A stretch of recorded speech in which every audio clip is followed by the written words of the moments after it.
আসসালামু আলাইকুম। Hello everyone. আশা করছি সবাই ভালো আছেন। প্রত্যেককে আমার শ্রদ্ধা এবং ভালোবাসা জানিয়ে আজকের পর্বটা শুরু করতে যাচ্ছি। আজকে একেবারে জিভে পানি আসার মতো একটি রেসিপি নিয়ে চলে এসেছি। বিশেষ করে আমরা মেয়েরা আমরা কিন্তু এই রেসিপিটা বা এই খাবারটা দেখলে সত্যি আমাদের জিভে পানি চলে আসে। তো বন্ধুরা, যদি বাসায় মটরের ডাল বা ছোলা বুট যেটাই বলেন না কেন যদি না থাকে, সেক্ষেত্রে আমরা এটা কিভাবে তৈরি করব সেই রেসিপিটা আমি শেয়ার করছি আজকে। তো আমি ফুচকার জন্য এখানে ৬টা ডিম নিয়েছি আর নিয়েছি বুটের ডাল। আজকে কিন্তু এই ডালটা দিয়ে আমি ফুচকা তৈরি করে দেখাবো। আর নিয়েছি টকের জন্য তেঁতুল এবং শসা। আর নিয়েছি রেডিমেড পাঁপড়টা। আমি কিন্তু আজকে পাঁপড়টা হাতে বানিয়ে দেখাবো না, তবে কোনো একটা সময় আমি হাতে বানানো পাঁপড়টা আপনাদের সঙ্গে শেয়ার করব।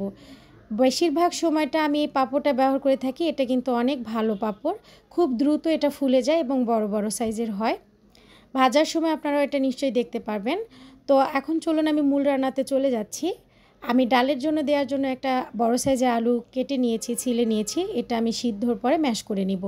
তো এখন ডালটা খুব দ্রুত হওয়ার জন্য প্রেশার কুকারে দিয়ে দিচ্ছি। এখানে আমি বুটের ডাল দিলাম, লবণ, হলুদ এবং মরিচের গুঁড়ো দিয়ে দিয়েছি।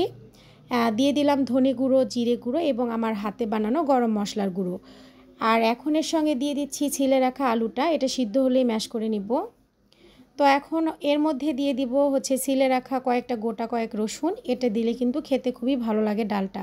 আর এখন দিয়ে দিব আদা বাটা এবং রসুন বাটা, খুবই অল্প পরিমাণে এগুলো দিয়েছি। ওটা সিদ্ধ হতে থাকুক। এদিকে আমি ছিলে নিচ্ছি শসা এবং গ্রেটার দিয়ে গ্রেট করে নিব। যদি আপনাদের কাছে গ্রেটার না থাকে সেক্ষেত্রে চাকু অথবা বটিতে পাতলা পাতলা করে কুচি করে কেটে নেবেন শসাটা। তো এখন আমি টক তৈরি করে নিব।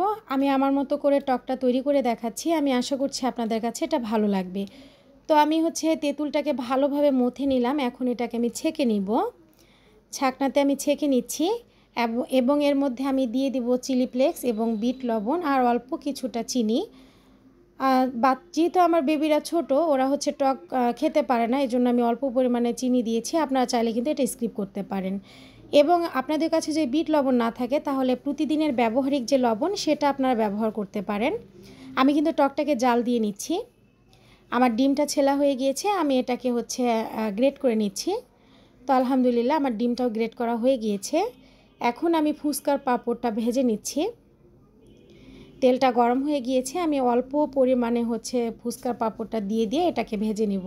একবারে বেশি পাঁপড় দিতে যাবেন না, সেক্ষেত্রে কিন্তু কিছু পাঁপড় পুড়ে যাবে বা কিছু পাঁপড় কাঁচা থেকে যাবে। তো এখন আমার ডালটা হয়ে গিয়েছে, এটাকে আমি বাগার বা তারকা দিয়ে নেব। তো আলুটাও আমি ম্যাশ করে নেওয়ার জন্য উঠিয়ে নিয়েছি। তো আলুটা আমি এর মধ্যে দিয়ে দিচ্ছি। তো ডালটা আমার হয়ে গিয়েছে, এখন আলহামদুলিল্লাহ পাঁপড়ও হয়ে গিয়েছে। আর এদিকে আমার টকের কিছু কাজ বাকি আছে। আমি কিছুটা এর মধ্যে আমি চাট মশলা ব্যবহার করলাম, যেটা আমি নিজের হাতে তৈরি করে থাকি। কোনো একটা সময় এই ভিডিওটা আমি শেয়ার করে দিব। তো উপর থেকে কিছুটা কাঁচামরিচের কুচি আমি দিয়ে দিয়েছি, আমার কাছে যেটা ভালো লাগে ছড়িয়ে দিলে। তো আমার টকটা তো হয়ে গিয়েছে। আর এই টকটা যে জাল দিয়ে নিতে হয় এটা আমি শিখেছি আমার বড় ভাবির কাছে, শিল্পী ভাবির কাছে। আমি জানতাম না যে টকটাকে জাল দিলে এতটা মজা হয়। যখন থেকে ভাবির কাছে শিখেছি তারপর থেকে কিন্তু আমি টকটা জাল দিয়ে নিই। সত্যি বন্ধুরা, টকটা খেতে কিন্তু অসাধারণ লাগে। এদিকে আমি কিছুটা পেঁয়াজ এবং মরিচ কুচো করে নিয়েছি, যেটা ফুচকার মধ্যে খেতে সত্যি অসাধারণ লাগে। তো আমি ফুচকা কিছুটা রেডি করে নিয়েছি, আলহামদুলিল্লাহ দেখতে মাশাআল্লাহ লাগছে। আমি আশা করছি আপনাদের কাছেও আজকের এই ফুচকা রেসিপিটা পছন্দ হয়েছে।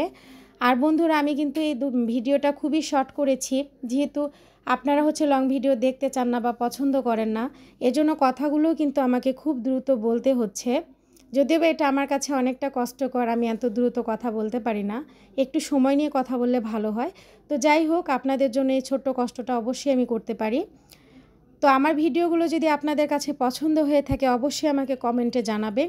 আর যদি কোনো ভুল ত্রুটি হয়ে থাকে সেটাও অবশ্যই আমাকে জানাবেন, আমি শুধরে নেব। তো সবাই ভালো থাকুন, সুস্থ থাকুন এবং প্রত্যেকে আবারও ঈদের শুভেচ্ছা জানাচ্ছি। আজ এ পর্যন্তই, দেখা হবে নতুন ভিডিওতে। আল্লাহ হাফেজ।